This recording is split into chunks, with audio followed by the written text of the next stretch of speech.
প্রথম নম্বর আয়াত থেকে তিলাওয়াত করলাম। আল্লাহ সুবহানাহু ওয়া তাআলার দরবারে শুকরগুজার করছি, যিনি আলেমদের, হাফেজদের, মুফতি, মুহাদ্দিসদের জবান দ্বারা এই যে কোরআন তেলাওয়াত তিনারা করলেন, কোরআন থেকে আলোচনা করলেন। আল্লাহ তাআলা যে আমাদেরকে শ্রবণ করার তৌফিক দান করলেন, সেই মহান সত্তার দরবারে সবাই পড়ছে আলহামদুলিল্লাহ। জোরে পড়ছি আল্লাহু আকবার কাবীরা কাবীরা ওয়ালহামদুলিল্লাহি হামদান কাসীরা ওয়াসাব্বিহুহু বুকরাতান ওয়া আসীলা। প্রশংসা করলাম কার? সে আল্লাহর জন্য পড়ছি আলহামদুলিল্লাহ। সম্মানিত মুহতারাম হাজিরিন, সূরা বনী ইসরাঈল এর ব্যাপারে আম্মা জান আয়েশা রাদিয়াল্লাহু তাআলা আনহা তিনি বললেন, নবী আলাইহিস সালাতু ওয়াস সালামকে দেখতাম তিনি পবিত্র আসরের নামাজের পর খাওয়া দাওয়া করে যখন বিশ্রাম নিবেন, বিশ্রাম নেওয়ার আগে, রাতের বেলায় ঘুমাতে যাওয়ার আগে তিনি সূরা বনী ইসরাঈল, সূরা জুমার তেলাওয়াত না করে রাসূলুল্লাহ ঘুমাতেন না। কোরআন তেলাওয়াত করে তিনি ঘুমাতেন। কারণ কি? কারণ এক নাম্বার, কিয়ামতের ময়দানে কোরআনের তেলাওয়াত যারা করে, কিয়ামতের ময়দানে কোরআন তেলাওয়াতকারীদের জন্য আল্লাহ তাআলার দরবারে সুপারিশ করবে। وعن أبي أمامة رضي الله تعالى عنه قال سمعت رسول الله صلى الله عليه وسلم يقول اقرأ القرآن فإنه يأتي يوم القيامة شفيعا لأصحابه أو كما قال عليه الصلاة والسلام। رحمة النبي الصحابي আবি উমামা রাদিয়াল্লাহু তাআলা আন তিনি বর্ণনা করেন, ক্বালা সামিআতু, আমি শুনেছি, ইয়াকুল ইকরাল কোরআন, তোমরা কোরআন তেলাওয়াত করো, কোরআন পড়ো, কোরআন বোঝো, কেননা কিয়ামতের ময়দানে এই কোরআনুল কারীম যারা তেলাওয়াত করবে, কিয়ামতের ময়দানে আল্লাহর দরবারে এই কোরআন তাদের পক্ষে সুপারিশ করবে। কোরআনুল কারীম যদি তাদের পক্ষে সুপারিশ করে, আপনারা বলেন তো এই সুপারিশ কবুল করে জান্নাতের মেহমান আপনাকে বানায়া দিবেন কে? এই কোরআন আপনাকে শিখাইতেই হবে। মুহতারাম হাজিরিন, বর্তমান সমাজের ভিতরে দেখা যায় উলামায়ে কেরাম ছাড়া, আলেম ওলামা ছাড়া শতকরা 95 জন মানুষ শুদ্ধ করে কোরআন পড়তে পারে না, আর বাকি 5% পরে কিন্তু শুদ্ধ হয় না। বুঝেন নাই কথাটা? মুহতারাম হাজিরিন, কোরআন সহিহ শুদ্ধ করে পড়ার দরকার। জোরে কোনা শোনা নাই? একটা বিল্ডিং করবে, বিল্ডিং করার জন্য ইঞ্জিনিয়ারকে বলা হলো, ইঞ্জিনিয়ার কেন বিল্ডিংটা শুদ্ধ করে করতে হইব, শুদ্ধ মানে ফাউন্ডেশন মজবুত করে করতে হইব। এখন কয়তলা ফাউন্ডেশন দিলে কত ফুট গভীরে গাঁথনি দেওয়া লাগবে, কিংবা ফাউন্ডেশন দেওয়া লাগবে, কিংবা পিলার করতে হবে কত ফিট গভীর থেকে, ইঞ্জিনিয়ার পরামর্শ দেবে। বিল্ডিং করার জন্য ইঞ্জিনিয়ারের পরামর্শ নেয়, কিন্তু কোরআনুল কারীম শেখার জন্য উলামায়ে কেরামের কাছে পরামর্শ নেয় না, নিজেরাও কোরআন পড়ে না, সন্তানদেরকেও কোরআন শিখতে দেয় না। এমন মা বাপ বর্তমান সমাজে আছে না নাই? এ কথা কয় না, আছে না নাই? স্কুল কলেজে সন্তানদেরকে পড়ায়, টাকার হিসাব নাই। কলেজে পড়ায়, ইউনিভার্সিটিতে পড়ায়, টাকার কোনো হিসাব নাই। কিন্তু মাদ্রাসা, মক্তবে ফুরকানিয়া মাদ্রাসায় পড়াইতে গেলেই তো কত হিসাব। এত টাকা লাগেনি পড়তে, কথা কয় না? দিয়ে পড়াশোনা করাইছে, যেমন টাকা খরচ করে পড়াবেন তেমনই তো কাম হইব, কথা কয় না? যেমন দাম তেমন কাম হইব। কিন্তু আমরা মাদ্রাসার পড়ার ক্ষেত্রে, ছেলে মেয়েদেরকে পড়ানোর ক্ষেত্রে, মাদ্রাসায়, ফুরকানিয়া মাদ্রাসায়, হাফিজিয়া মাদ্রাসায় কওমি মাদ্রাসায়, খারেজি মাদ্রাসায় বলেন, বিভিন্ন মাদ্রাসায় পড়ানোর ক্ষেত্রে গার্জিয়ানরা সব চাইতে বেশি টাকা খরচের হিসাব করে। এত টাকা লাগেনি। কোরআনুল কারীম কেন পড়াইতে হবে, হাদিস কেন পড়াইতে হবে, দ্বীনি ইলম কেন শিখাইতে হবে, এটা আমার কথা নয়, এটা রাসূলুল্লাহর কথা। রহমতের নবী সাল্লাল্লাহু আলাইহি সাল্লাম বলেছেন, তালাবুল ইলমি ফারিদাতুন আলা কুল্লি মুসলিমিন ওয়া মুসলিমা, রাওয়াহুল বাইহাকী।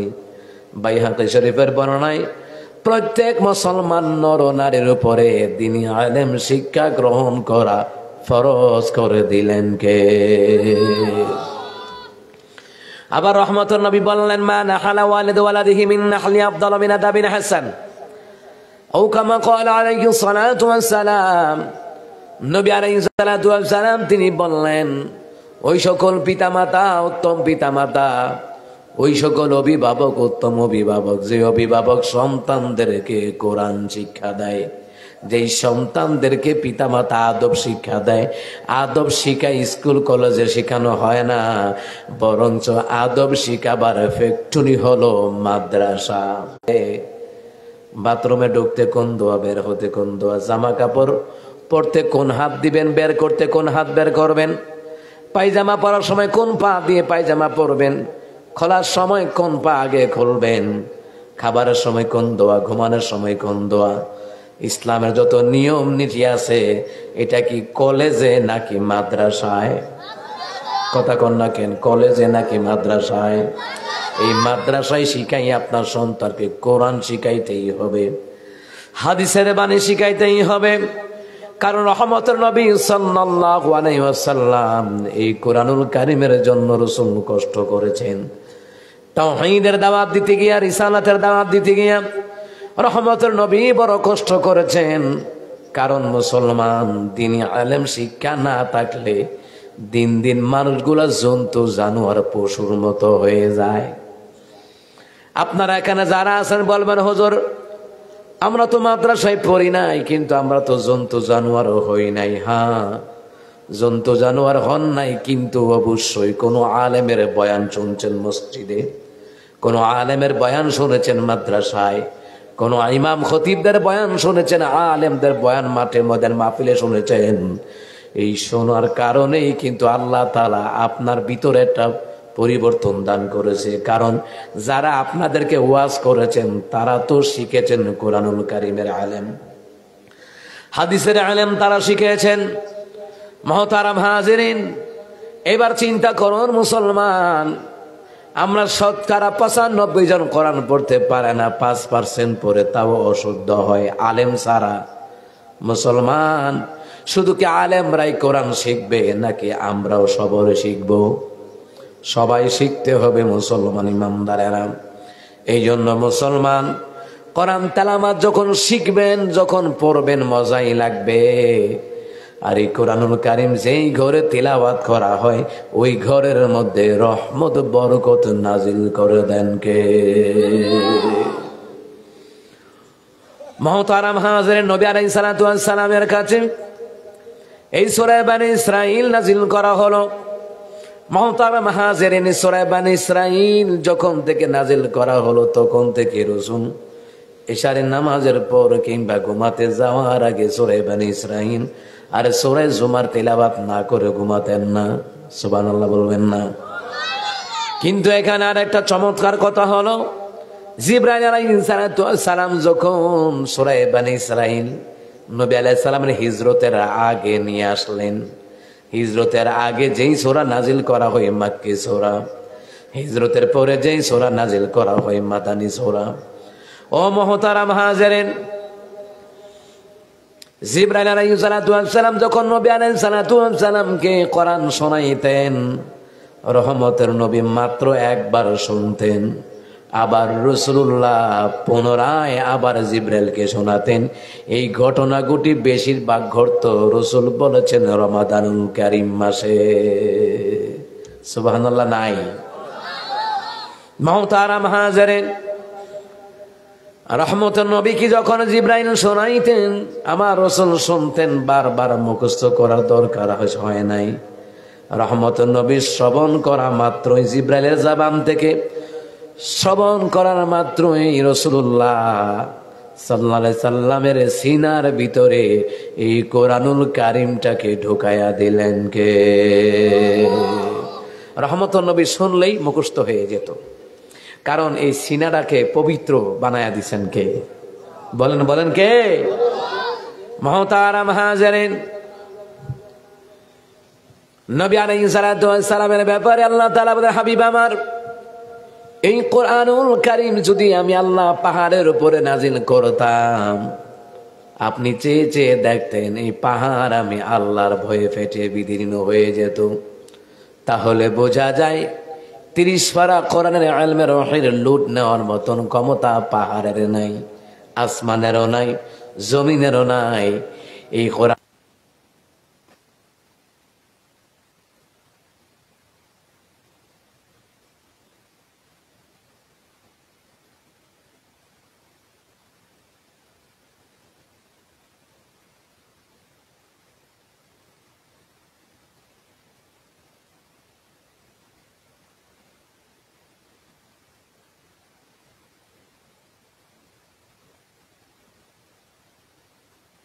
কোরআনুল কারীম আল্লাহ তাআলা তার হাবিবুল্লাহর উপরে যে নাজিল করেছেন, তাহলে বোঝা যায় ওই সিনাটার দাম আল্লাহর কাছে বেশি না কম।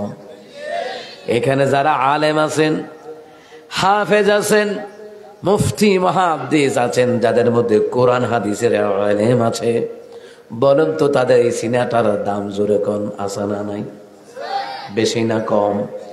বেশি। কেমন বেশি? অনেক বেশি। কারণ হলো এই আসমানের নিচে জমিনের উপরে উলামায়ে কেরামের সবচেয়ে বেশি দাম আল্লাহ তাআলার কাছে। উলামায়ে কেরামের দাম বেশি কেন?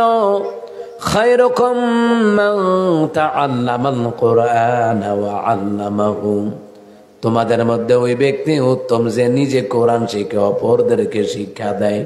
তাহলে আসমানের নিচে জমিনের উপরে ভালো ব্যক্তি হলো তারা উলামায়ে কেরাম যারা, ঠিক কিনা? তো এই জন্য মুহতারাম হাজিরিন, কোরআনুল কারীম পড়ার দরকার আছে না নাই? কোরআন হাদিসের ইলম অর্জন করা দরকার আছে না নাই? মুসলমান ইমানদার, এটা কি সুন্নত না ফরজ? কথা কয় না। ইলমে দ্বীন শিক্ষা গ্রহণ করা সুন্নত না ফরজ?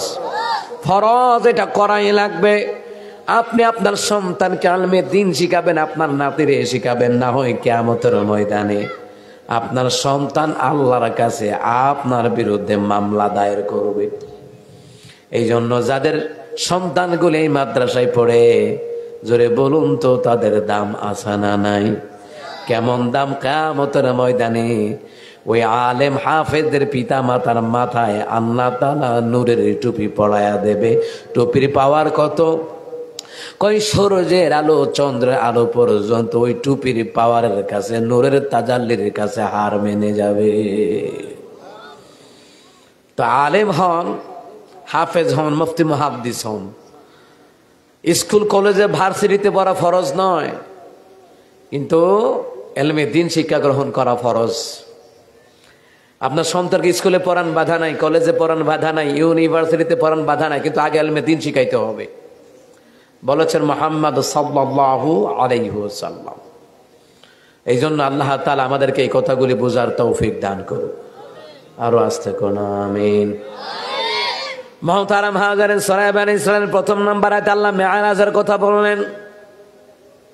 রহমতুন নবী সাল্লাল্লাহু আলাইহি সাল্লামকে মেরাজে নেওয়ার 3 দিন আগে 3 জন ফেরেশতা মক্কা মুআজ্জামায় হাজির।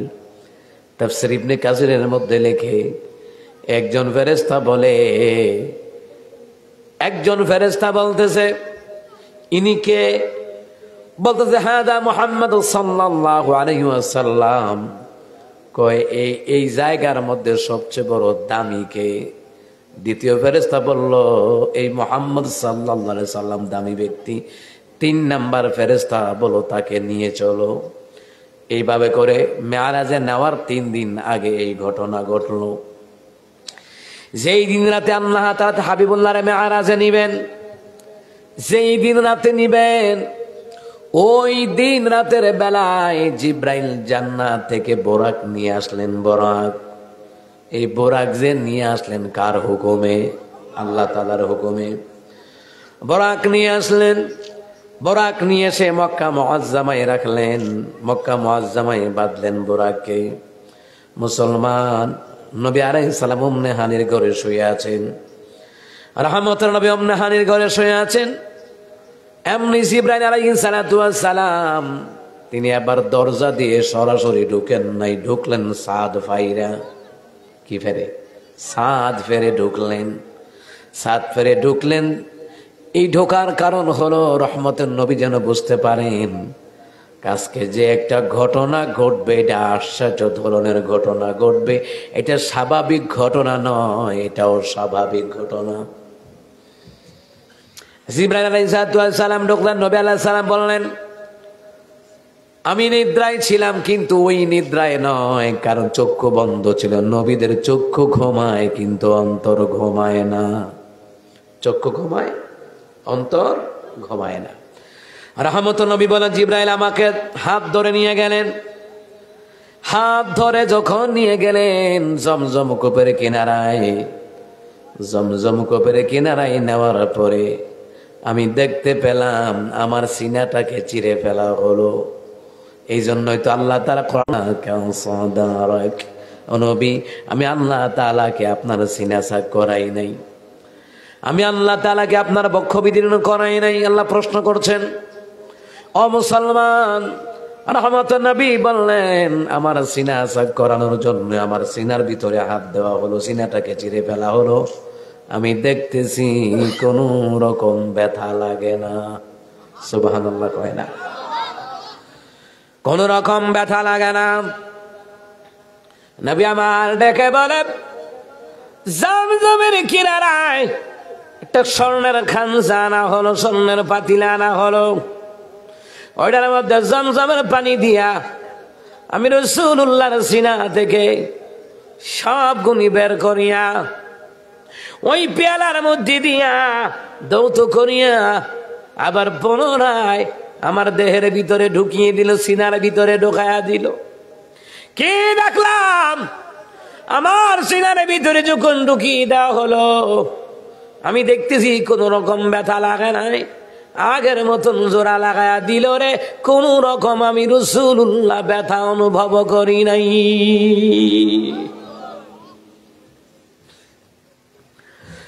মুসলমান, নবী আলাইহিস সালাতু ওয়াস সালাম তিনি বললেন আরেকটা স্বর্ণের পেয়ালার মধ্যে মুসলমান রে ঈমান, আমল, প্রজ্ঞা, পূর্ণিমা, বুদ্ধিমত্তা, হিকমা এইগুলি দিয়ে আমাকে পুনরায় আবার দেহের ভিতরে ঢোকাইয়া দিল।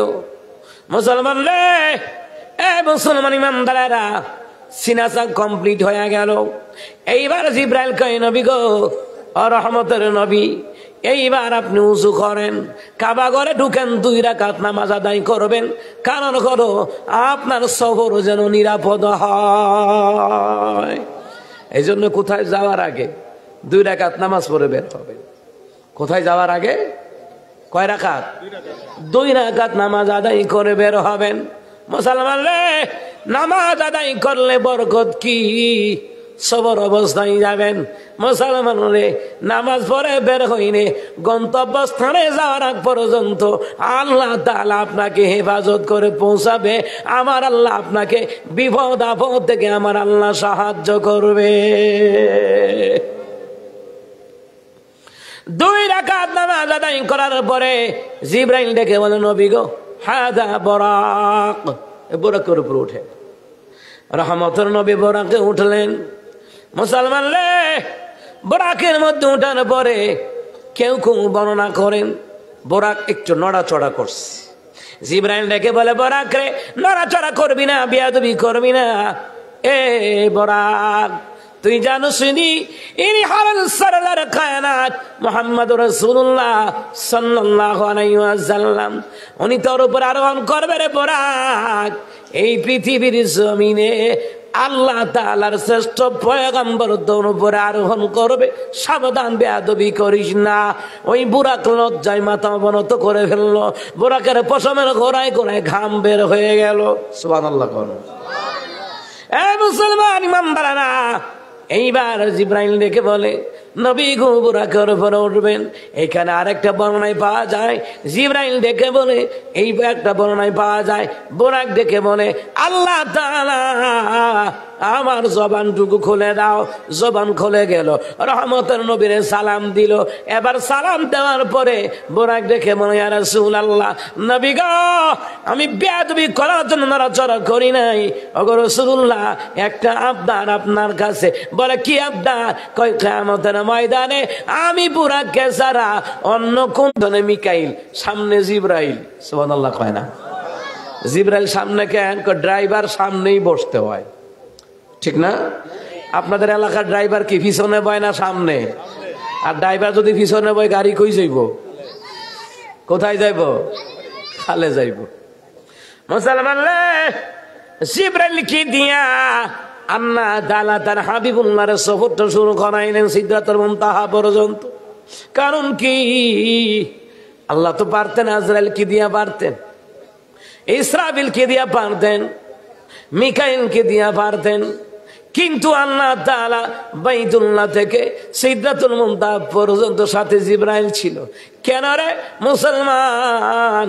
জমহর উলামায়ে কেরাম বলেন এটার কারণ হলো জিবরাইল আসমান ও জমিনের রাস্তাঘাট ভালো চিনে। সুবহানাল্লাহ কয় না? আসমান জমিনের রাস্তাঘাট ভালো চিনে, তো যে চিনে ওরই তো দরকার। আমি যদি বলি যে ড্রাইভার রাস্তাঘাট চিনে না, আপনিও কোনো কিছু কইলেন না, আপনি শুধু বললেন চলো ঢাকা যাবো, বিশ্বরুট গিয়ে হাতের ডাইনে গেছে গা সিলেট, কিয়ামত পর্যন্ত ঢাকা যাইতে পারবো? কথা কয় না? যাইতে পারবো? এইয়া কিয়ামত পর্যন্ত পারতো না। এখন যদি মালিকা কয় এ ড্রাইভার কি করলি, তোর না কইছি ঢাকা যাবো, সিলেটাই লিখা আপনি দি কইছেন না কোহাম দিয়া যাইতাম, তো তুই চিনছ? ড্রাইভার কয় না আমি চিনি না, রাস্তা ফিরি পাইছি, টান দিয়ে আই পড়ছি। এই জন্য আসমান জমিনের রাস্তাঘাট জিব্রাইলে ভালো চিনে। এই জন্য আল্লাহ তাআলা জিব্রাইলকে সাথে দিলেন। সুবহানাল্লাহ কন্যা। এইবার মুসলমান ইমানদারেরা সফর শুরু হয়ে গেল। এবার বুরাক যাত্রা গ্রহণ করলো, যাত্রা শুরু করলো। সাথে শুধু ইসরাফিল মিকাইল নয়, জিব্রাইল নয়, সাথে অগণিত ফেরেশতারা আমার রাসূলকে প্রটোকল দিয়ে নিয়ে যাচ্ছে। জোরে কোন সুবহানাল্লাহ।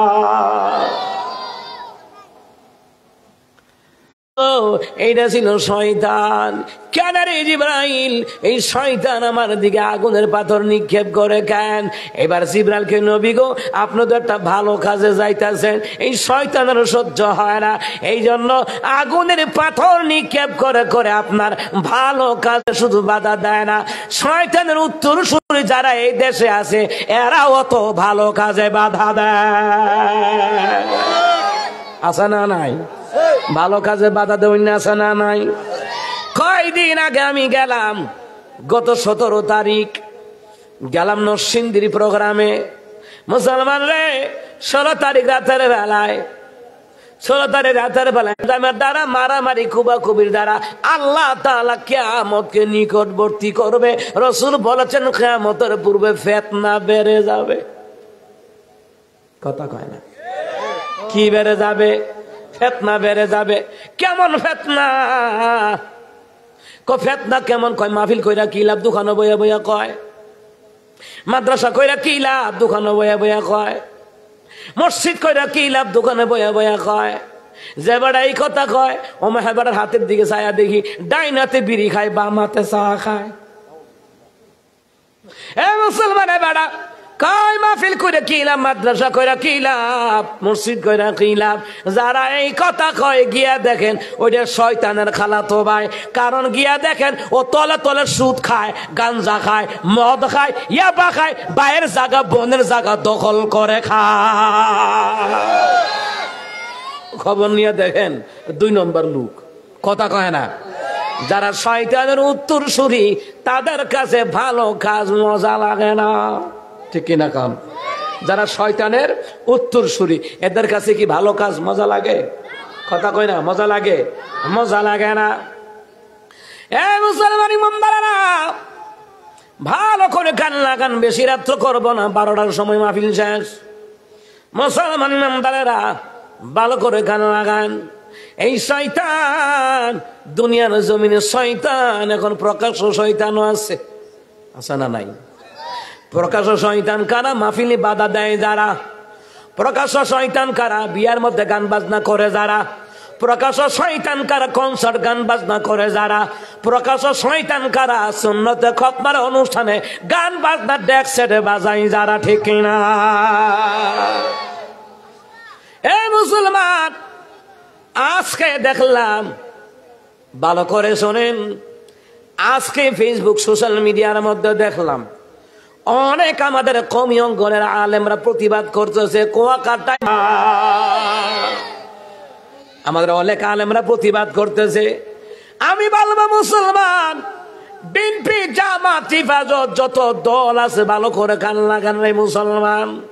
তোমার দলের কত নেতা কর্মীরা, ছাত্ররা আহত হয়ে হাসপাতাল কাতরাইতেছে, পারলে এদের চিকিৎসা করাও। ব্যবসা নারীদেরকে দিয়া গানের কনসার্ট কইরা দেশের মধ্যে করোনার মতন গজব আনবা না। ঠিক কিনা? গজব এমনি আইয়ে না, গজব ওই দেশে আসে যেই দেশে আল্লাহ রাসূলের কথা মানা হয় না, যেই দেশে আলেম ওলামার কথা মানা হয় না। কথা কোন ঠিক কিনা? মুসলমান ইমানদার, কারণ হলো এরা শয়তানের উত্তরসূরি। এরা মুসলমান ইমানদারেরা আগের 16 বছর যারা খাইছে তারাও তো গান বাজনা করতো বিভিন্ন দিবস উপলক্ষে। আমার কথা হলো, পারলে মসজিদ করেন, মাহফিল করেন, মাদ্রাসা করেন। যেমন আজকের মাহফিলে বড় ভালো লাগলো, বড় শান্তি লাগলো। এখানে আওয়ামী লীগ, বিএনপি, জামাত, জাতীয় পার্টি, জাসদ বাসদ কোনো দলে ভেদাভেদ নাই, সবাই মিলা মাদ্রাসায় দান করছে। তাহলে আমাদের ইসলামের ক্ষেত্রে এমন ঐক্যবদ্ধ হওয়ার দরকার। ঠিক না? কিন্তু যারা গান বাজনা করে এরা কি মুমিন না শয়তান? এ জোরে কয় না, এরা কি মুমিন না শয়তান? এ মুসলমান ইমানদারেরা, শয়তানের কাছে ভালো কাজ ভালো লাগে না, কিন্তু খারাপ কাজ শয়তানেরা আনন্দ দেয়। কথা কোন ঠিক কিনা? খারাপ কাজ শয়তানরে কি দেয়? আনন্দ দেয়। যেমন গান বাজনা, এটা আনন্দ যাদেরকে দেয়, বোঝা লাগবে তুমিও শয়তানের খালাতো ভাই। ওই কথা কয় না? জিন্দা হলে কাল্লা বাবা, আরে জিন্দা হলে কাল্লা বাবা, ধ্যান করিলে পায় গেল্লা, মরে নাই মরে নাই রে। তোরা এটা কামদা কিতা করলি রে সিটিং এর দল? এটা জেতা বেটারে খাদাই লিলি। মানুষ মরার পর ওই দাফন করে, ঠিক নেই? হেতো কয় জিন্দা উনি খাল্লা বাবা, ডুলার মধ্যে বাইরায়, তবলার মধ্যে বাইরায়, ডুল তবলা বাইরা। মনে রাখবা, মনে রাখবা, কিয়ামতের ময়দানে তোমরা ডুলের মধ্যে বাইরাইছিলা, ফেরেশতারা তোমার ফাসাদ বাইরাইব। এ কথা কয় না মুসলমান রে। এই গান বাদ্য যন্ত্র যারা করে, যারা করায়, যারা গান গায়, এরা কি মানুষ না শয়তান? এ জুরে কয় না, কারা শয়তান? সুবহানাল্লাহ কয় না মুসলমান রে। এই জন্য সমাজের ভিতরে গান বাজনা বলেন, শিরকি বেদাত বলেন, কুফর বলেন, মাজার পূজারি বলেন, ভণ্ডামি বলেন, দরগা পূজা, দুর্গা পূজা বলেন, এইগুলি ভালো মানুষের কাজ নয়, এইগুলি হলো শয়তানের কাজ। ঠিক কিনা? আমার বন্ধুরা, আমার বাবারা, তাহলে বলছিলাম ভালো কাজে শয়তানে বাধা দেয়, খারাপ কাজে শয়তানে আঞ্জাম দেয়। মুসলমান রে, এ মুসলমান ইমানদারেরা, নবী আলাইহিস সালাতু ওয়াস সালামকে জিবরাইল কয়, নবী গো, এই শয়তান আপনার দিকে আগুনের পাথর নিক্ষেপ করে। এই জন্য শয়তানের ওয়াসওয়াসা থেকে এটা পড়তে হয়। এই বয়ান আপনারা অনেক আগেও শুনে আইছেন, আজকেও শুনছেন। তাহলে রাসূলুল্লাহকে এই শয়তানের ষড়যন্ত্র ওয়াসওয়াসা থেকে বাঁচায় দিলেন কোনটার বরকতে? আউযু বিল্লাহি মিনাশ শাইতানির রাজিম, এইটার বরকতে। এটা আমাদের পড়ার দরকার আছে না নাই? এইবার নবী আলাইহিস সালাতু ওয়াস সালামকে জিবরাইল কয়, নবী গো চিন্তা করবেন না, আর কোনো সমস্যা নাই, চলেন। এবার চলার পথে একটা বুড়া বেটা ডাকতেছে, ইয়া মুহাম্মদ সাল্লাল্লাহু আলাইহি ওয়াসাল্লাম ডাকতেছে। জিবরাইল কয়, নবী গো আপনি তাকায়েন না। দ্বিতীয় নাম্বার একটা বৃদ্ধা মহিলা ডাকতেছে, রহমতের নবী সাল্লাল্লাহু আলাইহি সাল্লামকে। জিবরাইল কয়, নবী গো তাকায়েন না। তিন নাম্বার সুন্দরী মহিলা ডাকতেছে, সুন্দরী সুন্দরী মহিলা ডাকতেছে, সুন্দরী যুবতী মেয়ে ডাকতেছে, জিবরাইলকে নবী গো তাকাবেন না, তাকায়েন না।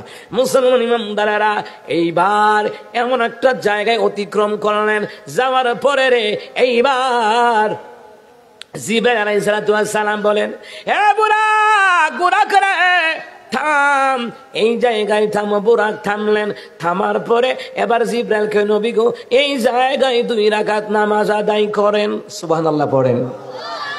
বুঝা রাখেন, নামাজ পড়াই লাগবে। নামাজ সারাসারি নাই, নামাজ সারাসারির জিনিসই নাই। নামাজ হইল ধরার জিনিস।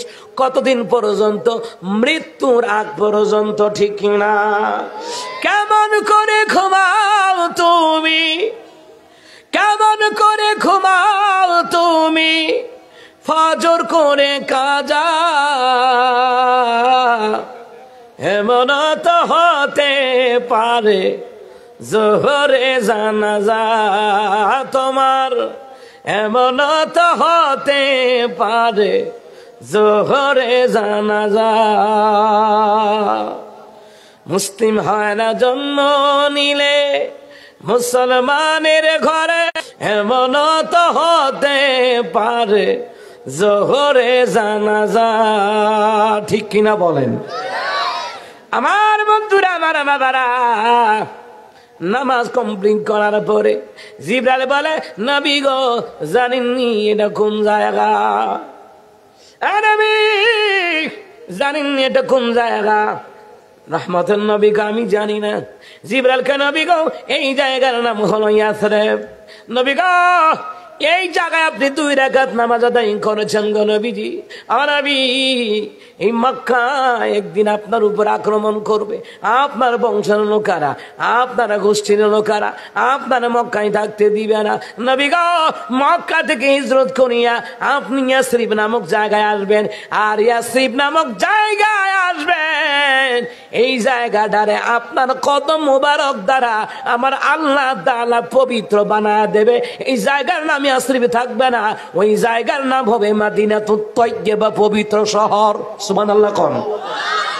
হে মুসলমানরা, রহমতের নবী সাল্লাল্লাহু আলাইহি ওয়াসাল্লাম আল্লাহর শুকর গুজার করলেন, নামাজ আদায় করলেন। জিবরাইলকে নবী গো রওনা দেওয়ার সময় শয়তানের লগে ঘটনা ঘটার পরে এক বুড়া বেটা আপনার ডাকছে, দেখছেন নি? হ্যাঁ খেয়াল করছি। নবী গো আপনি খেয়াল করেছেন, বৃদ্ধ লোকটা ডাকছে। নবী গো কিন্তু আপনি ওইদিকে দৃষ্টিপাত করেন নাই। 1 নাম্বার, বুড়া লোকটা হইল দুনিয়া। এই দুনিয়াটা বুড়া হয়ে গেছে গা। সময় যতই যায় ততই কিয়ামত নিকটবর্তী হয়ে আসতেছে। এইটা হলো দুনিয়া, এটা বুড়া, এটা বৃদ্ধ হয়ে গেছে দুনিয়া। উম্মতের আমল হইব দুর্বল। যেমন কেমন কয় জুমার দিন মুসল্লি মসজিদে জায়গা হয় না, আর ওয়াক্তিয়া নামাজে মুসল্লি খুঁজা পাওয়া যায় না। সকলে কিন্তু কয় না, ঠিক নেই? কিন্তু দোকান পাটে গেলে দেখা যায় টেবিলে থাপ্পড় দিয়া দিয়া কথা কয়। এইবার আর গল্পের ঠেলা দোকানও বন যায় না। দোকান পাটে ভিড় জমায়, চায়ের দোকানে ভিড় জমায়, হোটেলে ভিড় জমায়, বাজারে ভিড় জমায়, বিভিন্ন জায়গায় পার্কে, বিভিন্ন রিসোর্টে ভিড় জমায়। কিন্তু মুসলমানের সন্তান আযান দেওয়ার পরে থাকতাম। এলাকার নাম জানি কি রে, এলাকায় অনেক দাওয়াত টাওয়াত খাইতাম। একদিনে 9টা, একদিনে 17টা, একদিনে 22টা পর্যন্ত দাওয়াত। হগল দাওয়াত তো খাওয়ান জানে, একটা খাইতাম, হগলটা গিয়ে কইতাম আল্লাহুম্মা আমিন, আল্লাহুম্মা আমিন। এত দাওয়াত খাওয়ান হইব? এত দাওয়াত খাইতে গেলে দেওয়ান বাগির মতন ফেট হন লাগবো। ওমা কথা কয় না দি। মুসলমান ইমামদারেরা, জোহরের নামাজও 4-5 জন, আসরের নামাজও মোটামুটি 7 জন 8 জন, মাগরিবের নামাজে মোটামুটি 10-15 জন, ওমা এশারের নামাজও দেখি 5 জন কমে গেছে গা। ফজরের নামাজও আমি ছাড়া, মুয়াজ্জিন ছাড়া কেউ নাই। এরা বেতন দিয়ে রাখছে, যা পড়ার হুজুরি পড়ব, আমরা পড়ার দরকার নাই। তো আমি কইছিলাম যা খানা আমরা খামু, তোরা খাইছে। কথা কয় না খা। মুসলমান রে, জুমার দিন যখন আইতো খাইছে আমারে, জুমার দিন যখন আইতো মসজিদে জায়গা নাই, কি করো? দুতলা করণ লাগবো। জুমার দিনের নামাজের জন্য এত ঠেলাঠেলি, কিন্তু ওয়াক্তিয়া নামাজে ঠেলাঠেলি নাই। মুসল্লি থাকলে না ঠেলাঠেলি হইতো। মুসলমান রে, তাহলে বুঝলাম ওয়াজ বড় টেস্ট লাগে জনগণের কাছে, নামাজ টেস্ট লাগে না। নামাজ যদি টেস্ট লাগতো, মজা লাগতো, তাহলে ওয়াক্তিয়া নামাজে মসজিদে খালি থাকতো না, ঠিক কিনা? শয়তানের টাহুরিটা ভাই লিখছো তো এর লেগা। মুসলমান ইমানদারেরা গো, ও মুসলমান ইমানদারা, ইমান হইল এমন নরে বরে, সকালে ইমান আনবো, বিকালে ইমান হারা কাফের হইয়া যাইব গা। রহমতুল নবী বললেন, কিয়ামতের পূর্বে সকালে ইমান আনবে, বিকালে কাফের হইয়া যাইব গা। মুসলমান রে, এরে মুসলমান, এইরা জিব্রাইল বলে, নবী গো, ওই বৃদ্ধা মহিলাটা হইলে আপনার উম্মতের নেক আমল দুর্বল, লরে সরে দুর্বল, ইমান হইল দুর্বল, আমগর ইমান হইল এমন দুর্বল। মুসলমান রে কয়, কেমন দুর্বল? মাজারে টাকা দেয় না, মাজারে টাকা দেয়, মাদ্রাসায় মসজিদে টাকা দেয় না। একদল আছে মাজারে টাকা দেয়, খানকাই টাকা দেয়। কথা কন ঠিক কিনা? বাবার দরবার গরু লইয়া যায়, খাসি লইয়া যায়, মুরগি লইয়া যায়, কুত্তাও লইয়া যাইস। এটা বাদ রাখা লাভ কিটা? কুত্তার গুস্ত খাসির গুস্ত সেম টু সেম, লাফার কাবাই না হোমা, কোনো পার্থক্য নাই। কথা কয় না কা? নিজের বাপ মারে খাওয়ায় না, ওখানে লইয়া জায়গা খাসি মরুক, হ্যাঁ, বইস টইস পর্যন্ত লইয়া জায়গা। এ মুসলমান ইমামদারেরা, যদি কোরআন হাদিসের এলেম থাকতো, এই ভণ্ডরা ওরা মাজারে টাকা দিত না, ওরা মসজিদ মাদ্রাসায় টাকা দিত। কথা কন ঠিক কিনা?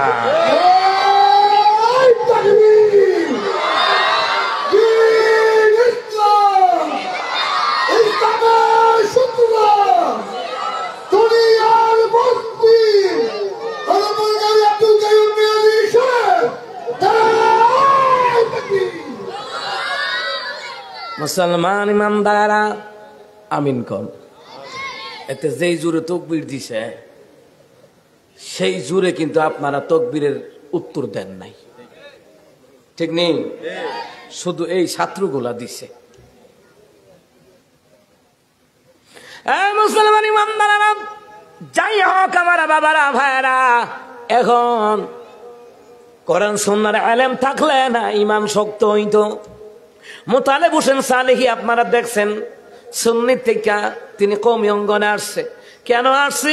যারা ভালো আলেম এরা বেদাতি হয় না, যারা ভণ্ড আলেম এরা আলাউদ্দিন জিহাদির মতন, ভণ্ড তাহরির মতন নাম্বার ছাড়া ভণ্ড হয়। এ কথা কয় না মুসলমান রে। যারা ভালো আলেম হয় এরা ভণ্ড বেদাতি হয় না, এরা মুশরিকি হয় না, এরা শিরিকি হয় না, এরা কুফরি করে না, বেদাতি কাজ করে না। মুসলমান রে, হে মুসলমান ইমানদারেরা, আমার কথা হলো ভালো করে কান লাগান। ইমান হইলে এত দুর্বল, সুদখোরের লগে সম্পর্ক, কিন্তু আলেমের লগে, আল্লাহওয়ালার লগে কিন্তু সুসম্পর্ক নাই।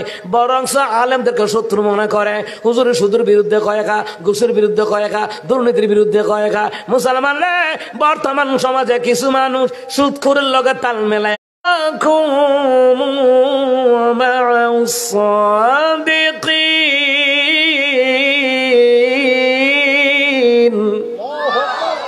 আল্লাহ তাআলা বলেন, হে ইমানদারগণ, তোমরা তোমাদের পরওয়ারদিগারকে ভয় করো।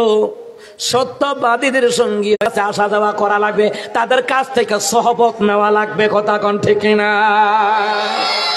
কারণ হক্কানি আলেমের সাথে আসা যাওয়া না করলে ভণ্ডরা আবার আপনার করে ভুল টুল বুঝাই আবার মাজার ফুজারি বানাইতে চাইব। কারণ এরা দেখছে ফুজি ছাড়া মাজারও রুজি হয়। কথা কয় না খা? ফুজি ছাড়া মাজার রুজি হয়। আসার পথে দেখলাম ফরিদতলার মধ্যে গেট লাগাই রাখছে, উরুসে মুবারক। কিটা? উরুসে মুবারক। এখন ব্রাহ্মণবাড়িয়া মনে হয় গান বাজনা হয় না, কিন্তু মুসলমান বাংলাদেশের অধিকাংশ জায়গায় উরুসে মুবারকের নাম দিয়া মুসলমান রে ভালো করে গান লাগান। উরুসে মুবারকের নাম দিয়া বান্দারি গান করে, বাউল গান করে, আছে না নাই? কথা কয় না, আছে না নাই? মুসলমান এদের ইমান কি সবল না দুর্বল? কথা কয় না মুরব্বীর এখন যারা গান বাজনা শুনে দেখে এদের ইমান সবল না দুর্বল? জিব্রাইল তো এই কথাটা কয় নবী গো, বৃদ্ধা মহিলাটা না তাকায় ভালো কথা, এটা দুর্বল দুর্বল। আপনার উম্মতের মধ্যে কিছু উম্মতের ইমান থাকবে দুর্বল দুর্বল। আপনি না তাকায় ভালো করছেন, যদি তাকাইতেন আপনার অধিকাংশ উম্মতেরা ইমান হারা হইয়া কবরে যাইতো। আপনি না তাকায় ভালোই করছেন। মুসলমান রে, এই সমাজের মধ্যে মুসলমানের সন্তান কিন্তু হের মোবাইলে বান্ডারি গান, হের মোবাইলে বাউন গান লাগায়া শুনে। বেশিরভাগ রিক্সার ড্রাইভার, সিঞ্জির ড্রাইভার, ব্যান গাড়ির ড্রাইভার কিতা করবো, একটা বাড়া মাইরা বইয়া তাহে এর ফাঁকে দিয়া হাতে গান লাগাই দিয়ে চাইনা মোবাইলে লাগাই দিয়া রাখছে, এমন লাগাই দিয়ে রাখছে গান, গাজা খাইয়া শুইয়া তাকি গান গা, শীতানে এক পুষ্কুনি দেখি, বাজার দেখি তাল গাছের মাথায়, গাজার নৌকা পাহাড় দিয়া যায়। গান শুনে কি গানের মধ্যে খুব মনোযোগ দিয়ে শুনতে আছে। মুসলমান ইমানদাররা চিন্তা করছেন নি কারবারটা? এই গান তাদের মোবাইল রাত দিন ওরা শুনে শুনে। মুসলমানরে আমরা আলেমরা যারা বক্তাগিরি করি, সারা দেশে আওয়াজ যাওয়া করে, আমরা দেখছি টাকের ড্রাইভার, সিঞ্জির ড্রাইভার, ব্যানগাড়ি ড্রাইভার, অটোর ড্রাইভার, মুসলমানরে এরা অবসর পাই নয় গান শুনে গান। কথা কয় না? একদিকটা বিড়ি টানতেছে, বিড়ি খিলের ধোঁয়া উঠতেছে, আরেকদিকটা গান শুনতে আছে, কয় গাঁজা খাইয়া শুইয়া তাকে হিতানো ফুসকুনি দেখি। তো তুই তো গান যায় মন খানা খাইছ, হিতানো তো ফুসকুনি দেখবি, ঠিক না? কর তুই এমন খানা খাইছ। এরপরে কয় বাজার দেখি তাল গাছের মাথায়। আচ্ছা, আপনাদের ব্রাহ্মণবাড়িয়ার বাজার তাল গাছের মাথা? কথা কয় না? তো তে দেখে তাল গাছের মাথা, তো এমন গাঞ্জা খানা খাইছ তে বাজার তাল গাছের মাথার দেখে। শেষে দিয়া কইতে আছে গাজার নৌকা পাহাড় দিয়া যায়।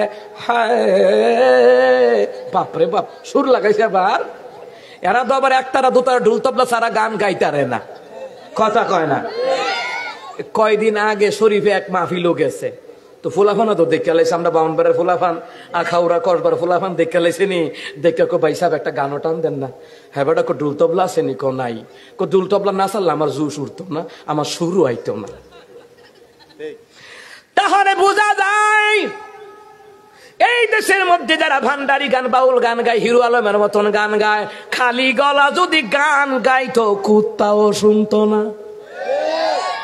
কিন্তু খালি গলায় মাদ্রাসার ছেলেরা তিলাবাত করে মজা লাগে, ঠিক কিনা কম? সূরা ফাতিহা ইমাম সাহেব মাগরিবের নামাজে, এশারের নামাজে, ফজর সূরা ফাতিহা নাজিল হইছে, মজা লাগে, ঠিক কিনা কম? নাতে রাসূল গায়ে কলরবের শিল্পীরা, সাইমুমের শিল্পীরা, দাবানলের শিল্পীরা, সুর সঙ্গীতের শিল্পীরা, সুর তরঙ্গের শিল্পীরা, কলতনের শিল্পীরা, এই দেশে কত শিল্পী গোষ্ঠীরা নাচ গায়, হামদ গায়, বাজনা লাগে না, ঢোল তবলা লাগে না, এমনিতেই মধুর সুর। কথা বলেন ঠিক না? আল্লাহু আল্লাহু আল্লাহু আল্লাহু আল্লাহু আল্লাহু আল্লাহু আল্লাহু আল্লাহু আল্লাহু আল্লাহু আল্লাহু। এই দুনিয়ার মালিক তুমি হে দয়াময়, এই পাপী বান্দা তোমার দয়া ভিক্ষা চায়। এই দুনিয়ার মালিক তুমি হে দয়াময়, এই পাপী বান্দা তোমার দয়া ভিক্ষা চায়। তোমার আরশ পানে মোরা তুলেছি হাত, তুমি কবুল করো মোদের এই মুনাজাত। বুকে তোমারই নাম, বুকে তোমারই নাম জানু রয় গো শুধু। আল্লাহু আল্লাহু আল্লাহু আল্লাহু আল্লাহু আল্লাহু আল্লাহু আল্লাহু আল্লাহু আল্লাহু আল্লাহু আল্লাহু। আল্লাহু আকবার কোন? কোন বাজনা লাগছে? কথা কয় না? বাজনা লাগছে, ঢোল তবলা লাগছে, এটা ঢোল তবলা লাগে, আমদার লাগে না। সুবহানাল্লাহ কয় না? মুসলমান ঢোল তাবলা বাজায় কয় গাজার নৌকা পাহাড় দিয়া যায়। আচ্ছা আপনারা কোন 16 বছর যারা নৌকা মার্কা চিল্লাইছে তাদের পক্ষে র্যাব বাহিনী, বিমান বাহিনী, নৌবাহিনী, আনসার, ডিবি, এনএসআই সব তারার পক্ষে কাজ করছে নিও। আচ্ছা এই 16 বছর মিছিল মিটিং কইরা তারা ঠেইলা নৌকা পাহাড় নিতারছে নি? তো তুই নিবি কেমনি একদিনে গান গাইয়া? ব্যাককল কোন ব্যাককল এমন গান গায় বাস্তবতার লগে কোনো মিলই নাই। কথা কোন ঠিক কিনা? কিন্তু আমার দেশের আলেমরা ওয়াজ করে, কোরআন সুন্নাহ দিয়ে বাস্তবতার লগে মিল রক্ষা করে। নাতে রাসূল গায় বাস্তবতার লগে মিল আছে, হামদে বাড়ি তারা গায় বাস্তবতার লগে মিল আছে রে মুসলমান। আর ওরা গান গায় বাস্তবতার লগে মিল নাই। আর এরা যত গান গায় ওই গান যদি হিরো আলমে গাইতারে এই গান জীবনের লেখা দর্শন, এটা আর কেউ গায় না। হেতে গাওয়া মানে গান মরছে, ইন্না লিল্লাহি ওয়া ইন্না ইলাইহি। কথা কোন ঠিক কিনা? হিরো আলমে যেটা ধর্ম মনে করবেন এটা শেষ, এটা জীবনে আর কথা কোন ঠিক কিনা? হ্যাঁ ভাতাই সারতো না এটা আর জীবনে। আকার বৃষ্টি গাদলা হইলো হইয়া মোর কাম হইবে না, এটা মরছে তো মরছে, হিরো আলমে ঠাড়া হইলে মরছে। এ কথা কয় না রে, এটাও বলে শিল্পী হইছে রে। আমি শিল্পী কই না, শিল্পী হইছে। এই মুসলমান ইমানদারেরা উদাহরণ দিলে বুঝবেন বাস্তবতার লগে মিল রেখা বনি। কাঁচা বাদামের গান শুনছিলেননি? আমি কইছিলাম রে এমন একটা সময় এই গান কুত্ত মুখ লইতো না, যে বাড়ারে ভাইরাল করছে হে বাড়া আগের মতন বাদাম বেছে। রানু মন্ডল দিয়া গান গাইলো, তেরি মেরি কয়া কয়া গান গাইলো, হেবিডি আগার মতো রানাঘাটও ভিক্ষা করে। মুসলমান রে মনে রাখবেন, একটা গান ভাইরাল হয়, শিল্পীরা ভাইরাল হয়, এটার ভাইরাল কয়েক বছর থাকে, এরপরে কুত্তাও তার খবর লয় না। আর যারা মাদ্রাসায় পড়ে হাফেজ হয়, মাদ্রাসায় পড়ে আলেম হয়, এরা বুড়া হইলেও দাম আছে। মাহফিলের সভাপতি, মসজিদের সভাপতি, ঈদগার সভাপতি, কবরস্থানের সভাপতি, এই খবর আল্লাহ কর না। কিন্তু যারা গান গাইয়া গাইয়া বুড়া হয়, বুড়া হওয়ার পরে কেউ মাগনাও দাওয়াত দেয় না। শরীফ পাশে গান গাইতে গাইতে বয়স 70 হইছে, এখন তারা কেউ দাওয়াত দেয়নি। তিতাসে বাহাসিল কাল্লা তিতাসে বাহাসিল জাইলা গনের জালে ওইটা খরম পোড়াছিল রে, কি মহিমা জানি কাল্লা আল্লাহু আল্লাহু মাসকাম লাগাই দিছে। চিন্তা করছেন নি কারবারটা? এইরকম করে করে যারা গান গায় ওরা মুশরিক, ওইটা ইমানদার হতে পারে না। কারণ আল্লাহ কইছে, কারণ আল্লাহ কই ওয়াল্লাযিনা লা ইয়াদউনা মাআল্লাহি ইলাহান আখার। আল্লাহ কয় তারা হয়তো আল্লাহর খাঁটি বান্দা বান্দি, যারা আল্লাহর কাছে আর অন্য কাউরে ডাকবে না, কিন্তু জিকির করো ভালো কথা। মাঝখানে ঢোকাইছে সাহালি বাবা, ফতে বাবা, খেতা বাবা, তালা বাবা, টৈটন বাবা, সতফুটি বাবা। আরে হামদা জিকিরে তাল তুলে দিছে, কয় এরপরে এবার মাঝখানে কয় সাহানি বাবা, খেতা বাবা, জোট্টা বাবা। এই যে আল্লাহর নামের লগে আল্লাহ নামের ভিতরে অন্য কারো নাম যদি সংযোগ করে শিরিক হয়ে যায়। আলেম ওলামার আছে জিগান, আল্লাহ কয় ওয়াল্লাযীনা লা ইয়াদউনা মাআল্লাহি ইলাহান আখার। তারা হয়তো আল্লাহর খাঁটি বান্দা বান্দি, যারা আল্লাহকে ছাড়া অন্য কাউরে ডাকবা না। তুমি আল্লাহরে বাদ দিয়া অন্য কাউরে ডাকতারবা না, ডাকলে আল্লাহরে ডাকবা। ওরা যতবার বাবার নাম নেয় এতবার আল্লাহর নামও তারা নেয় না, ঠিক কিনা বলো?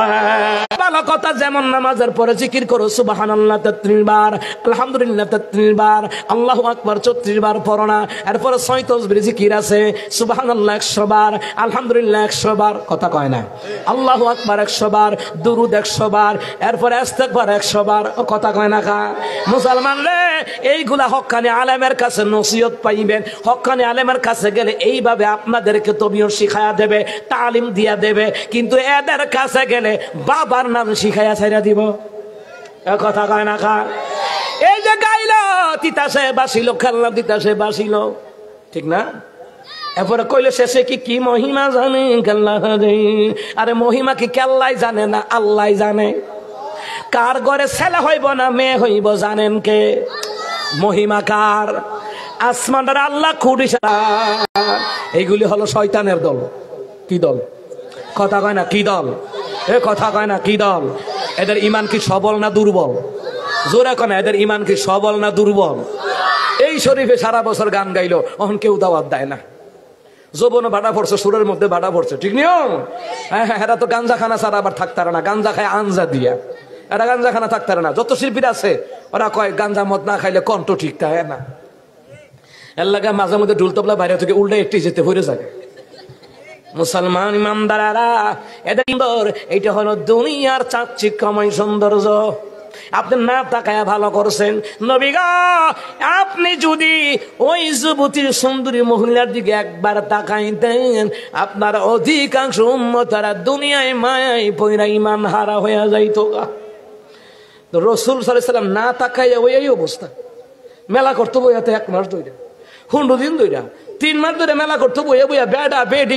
এই কথাটা বলার কারণ হলো, আমি বলতেছি এই জন্য, আমার মা বোনদের মডেল কিন্তু অর্থ উলঙ্গি নর্তকীরা নয়, নায়ক নায়িকারা নয়। আমাদের মা বোনদের মডেল হলো আম্মা জানা আয়েশার জিন্দিগির মডেল, আম্মা জান খাদিজার জিন্দিগির মডেল হওয়া লাগবে। কথা কোন ঠিক কিনা? এইবার রহমতের নবী সাল্লাল্লাহু আলাইহি ওয়াসাল্লামকে জিবরাইলকে নবী গো না তাকায় ভালো করছেন। নবী গো, নবী চলেন এবার বোরাকে উঠেন। বোরাকে এবার উঠলেন, এক টানে নিয়ে গেল ওই জায়গায়, যেই জায়গায় ঈসা রুহুল্লাহ বাবা সারা বই করলাম। জিবরাইল, এটা কোন জায়গা? জিবরাইলকে নবী আপনি চিনেন এটা কোন জায়গায়? কয় না, রাতের সফর, রাতের ভ্রমণ, এটা তো আমি জায়গায় চিনি না। রহমতুল্লাহ নবী সাল্লাল্লাহু আলাইহি ওয়াসাল্লাম এখানে 2 রাকাত নামাজ পড়ার পরে এবার জিবরাইলকে নবী এই জায়গাটা হলো তুরে সিনাই, যেই জায়গায় মুসা কালিমুল্লাহ দাঁড়াইয়া আমার মাওলার সাথে কথা বলতো। আরো জোরে কয় না সুবহানাল্লাহ। এই মুসা কালিমুল্লাহ এই জায়গায় দাঁড়ায় একদিন কইতেছে, আল্লাহ শয়তান কইছে তওবা কইরা লাইব। তানবীহুল গাফিলিন কিতাবের ঘটনা। তো মুসা কয়, আল্লাহ শয়তান যদি তওবা করে কি একটা শান্তি, গুনাহ করেন না থাকতো না কি? শয়তান যদি তওবা কইরা, আচ্ছা গুনাহ করেন না থাকবো? থাকতো না। তো মুসা কালিমুল্লাহ গিয়া কয়, আল্লাহ এ তুর পর্বতে আইছি, আল্লাহ আপনার কাছে দোয়া করি, আল্লাহ শয়তান কইছে তওবা কইরা লাইব, আপনি একটা তওবার ব্যবস্থা কইরা দেন। এবার আল্লাহ তাআলা কয়, মুসা শয়তান যদি তওবা করতে চায় শর্ত এতগুলা মানন লাগতো না, একটা শর্ত মানলেই সারব। মুসা কয়, আল্লাহ কি শর্ত?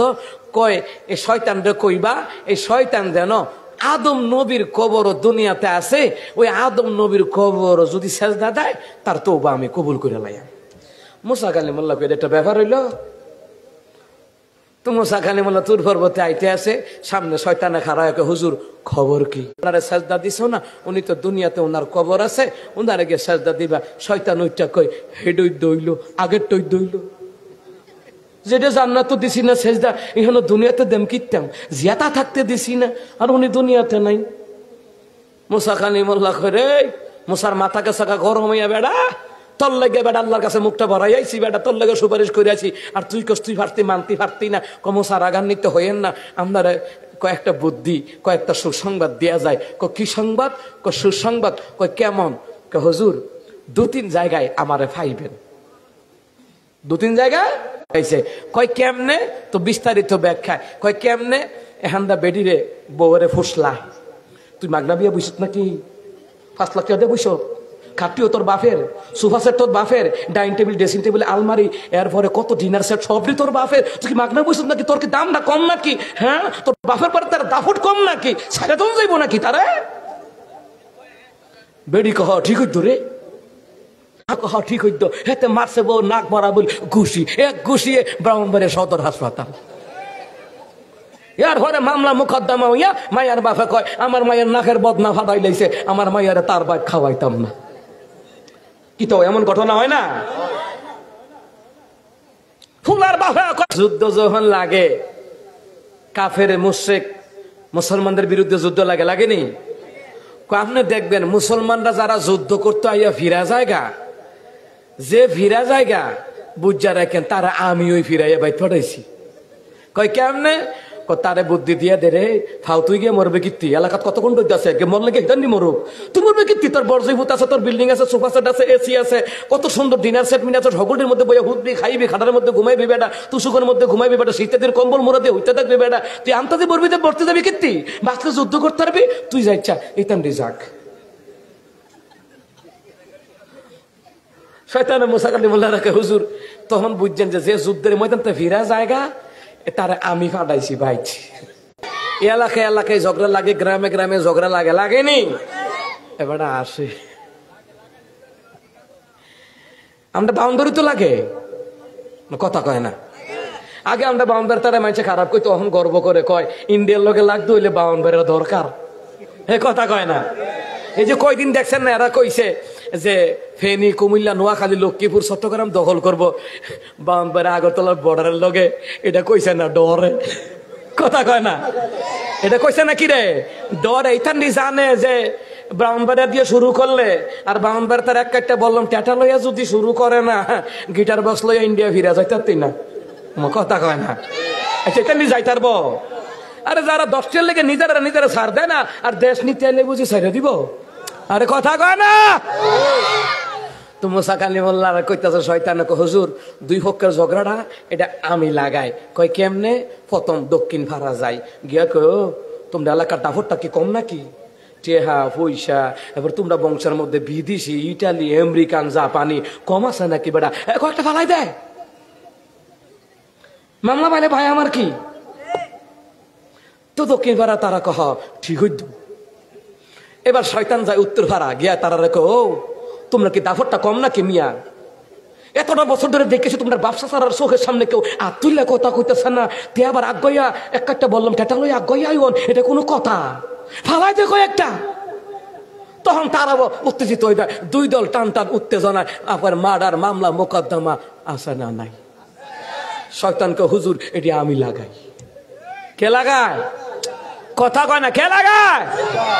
এতগুলা মানুষ কথা কইলে এই ছাত্রা উল্টাই যেমনকার কথা, জোরে কন কে লাগায়? শয়তান লাগায়।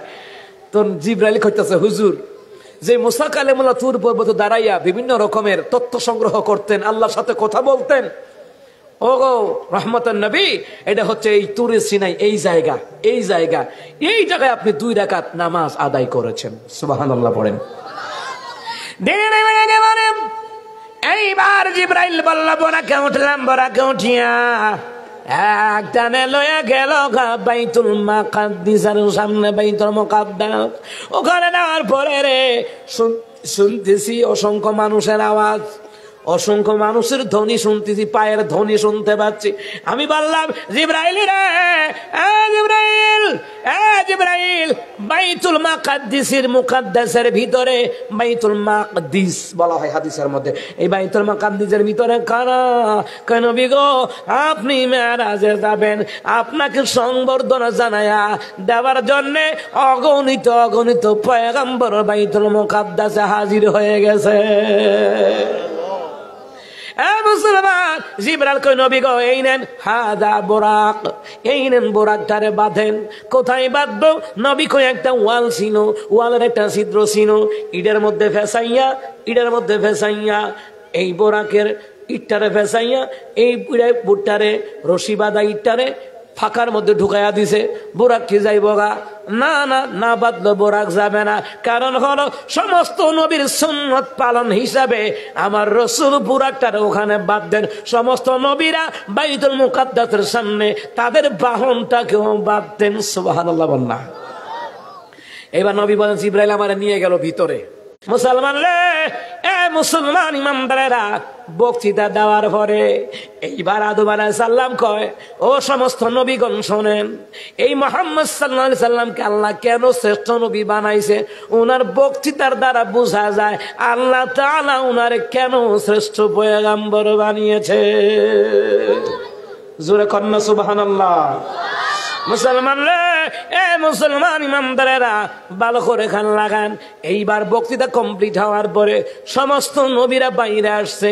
বাইরে আসিয়া রহমতুন নবীরে মারহাবা জানায়া এবার সফরে পাঠায়া দিচ্ছে ঊর্ধ্বগমন। এবার কি গমন? ঊর্ধ্বগমন। এইবার প্রথম আসমান থেকে একটা জিনা নামক লিফট ছেড়ে দেওয়া হলো রহমতুন নবীকে। মেরাজে যাওয়ার বাহন ছিল 5টা। যেরকম কয়টা? 1 নাম্বার বোরাক, 2য় নাম্বার লিফট, মানে আজিনা নামক একটা লিফট। মনে করেন প্রথম আসমান থেকে আল্লাহ বাইতুল মুকাদ্দাসে ছেড়ে দিয়েছে। 2য় নাম্বার হলো ফেরেশতাদের ডানা, 4র্থ নাম্বার জিবরাইলের ডানা, 5ম নাম্বার সিদরাতুল মুনতাহায় যাওয়ার পরে আল্লাহ তাআলা জান্নাত থেকে রফ পাঠিয়েছে। সুবহানাল্লাহ। এই 5টা বাহন নবী রাসূলকে মেরাজে নেওয়ার। মুসলমান রে, এ মুসলমান ইমানদারেরা, মেরাজে গেলেন মুসলমান প্রথম আসমান, দ্বিতীয় আসমান, তৃতীয়, চতুর্থ, পঞ্চম, ষষ্ঠ, সপ্তম আসমান পার হইয়া জান্নাত জাহান্নাম দেখিয়া সিদরাতুল মুনতাহায় জান্নাত জাহান্নাম, জাহান্নাম তারপরে জান্নাত, জান্নাতের উপরে হইল আরশে আজিম। সুবহানাল্লাহ। সংক্ষেপ কইরা দিতেছে, 12টার উপরে গেছে গা। সুতরাং আমার ভাইয়েরা, আল্লাহ তাআলা তার হাবিবকে 50 ওয়াক্ত নামাজ দিলেন। নামাজ নিয়া সপ্তম আসমানে আসলেন। ইব্রাহিম আলাইহিস সালামের লগে সাক্ষাৎ। আসার পর ইব্রাহিম আলাইহিস সালাম কয়, হুজুর, হে আমার সন্তান, আল্লাহ তোমাকে কি দিয়েছে? 50 ওয়াক্ত নামাজ। বলে আলহামদুলিল্লাহ। ষষ্ঠ আসমানে আসার পরে মুসা কালিমুল্লাহকে, হুজুর খবর কি? আল্লাহ আপনাকে কি দিয়েছে? আমার উম্মতের জন্য, আমার জন্য 50 ওয়াক্ত নামাজ দিয়েছে। মুসা কালিমুল্লাহ ষষ্ঠ আসমানে কয়, হুজুর 50 ওয়াক্ত নামাজ?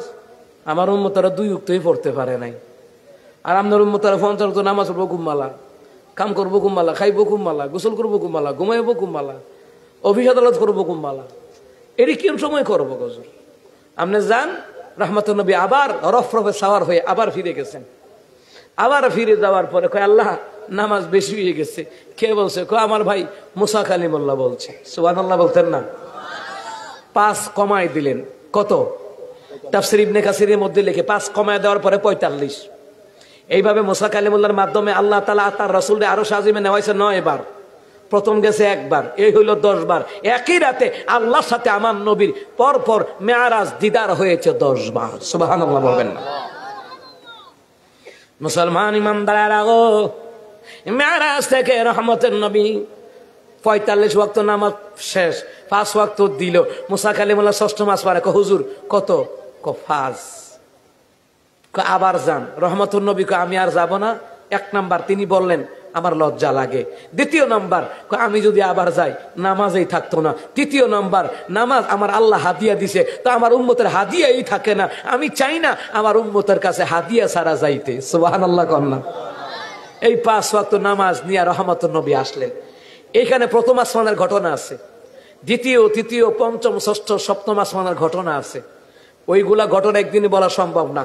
মেরাজের আলোচনা করতে লাগে 6 সপ্তাহ লাগে আমার আলোচনা করতে, শুধু মেরাজের আলোচনা। আমার আল্লাহ তাআলা কয়, সুবহানাল্লাযী আসরা বিআবদিহি লাইলাম মিনাল মাসজিদিল হারামি ইলাল মাসজিদিল আকসাল্লাযী বারাকনা হাওলাহু লিনুরিয়াহু মিন আয়াতিনা ইন্নাহু হুয়াস সামিউল বাসীর।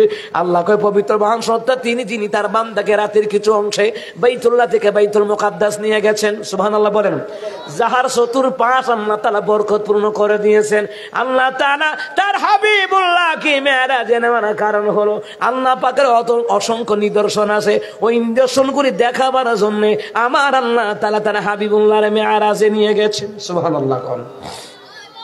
ইন্নাহু হুয়াস সামিউল বাসীর। নিশ্চয় আল্লাহ তাআলা সর্বশ্রোতা, সর্বদ্রষ্টা। সুবহানাল্লাহ কন্যা। সবকিছু দেখেন, শোনেন।